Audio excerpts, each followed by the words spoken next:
तो यूपी के सीएम योगी आदित्यनाथ कह रहे हैं कि जिन लोगों ने देश को बदनाम किया हो वो लोग सत्याग्रह नहीं कर सकते। किन लोगों ने देश को बदनाम किया है? क्यों नहीं वो खुल के बताते? वो बताएं कि देश को प्रधानमंत्री जी ने बदनाम किया वैश्विक स्तर पर। जिस दिन अडानी की रिपोर्ट का खुलासा हुआ, हिंडनबर्ग रिपोर्ट आई और ये पता चला कि शेल कंपनियों के जरिए हजारों करोड़ रुपए लगाए गए, देश की बदनामी तो तब हुई ना। देश की बदनामी तो तब होती है, न्यूयॉर्क टाइम्स से लेकर वाशिंगटन पोस्ट से लेकर के दुनिया के जितने बड़े अखबार हैं वो राहुल गांधी के डिस्क्वालीफाई किए जाने पर जिस तरह से प्रतिक्रियाएं दे रहे हैं, देश की बदनामी इससे हो रही है।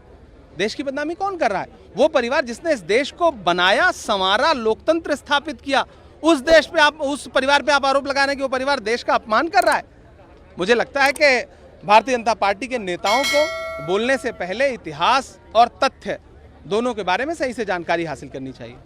गृह मंत्री ने भी कहा कि नुकसान पहुंचाया, कांग्रेस पोलराइजेशन की पॉलिटिक्स हमेशा करती रही। ये एक देहाती कहावत है कि उल्टा चोर कोतवाल को डांटे।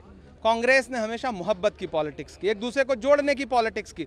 राहुल गांधी जी ने 4000 किलोमीटर यात्रा की कन्याकुमारी से कश्मीर तक, और उस यात्रा का नाम था भारत जोड़ो यात्रा। भारत को जोड़ना पोलराइजेशन की पॉलिटिक्स है। अमित शाह जी अब एक नई व्याख्या दे दें तो अच्छा है।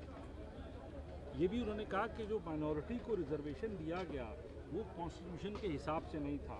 कोई भी प्रोविजन नहीं है कॉन्स्टिट्यूशन के अंदर किसी रिलीजन के आधार पे किसी को आरक्षण देने का। कांग्रेस गवर्नमेंट ने किया क्योंकि वो पोलराइजेशन चाहती थी, माइनॉरिटी को रिजर्वेशन देकर। ये बात उन्होंने जो है कर्नाटक के चुनाव में कही। मैं जान गया था कि उन्होंने ये बात कर्नाटक के ही चुनाव में बोली होगी, क्योंकि कर्नाटक में जो 40% का कमीशन खाया है भारतीय जनता पार्टी की सरकार ने, उसके खिलाफ जनता में भयंकर गुस्सा है। लोग अपने आप पोस्टर लगा रहे हैं।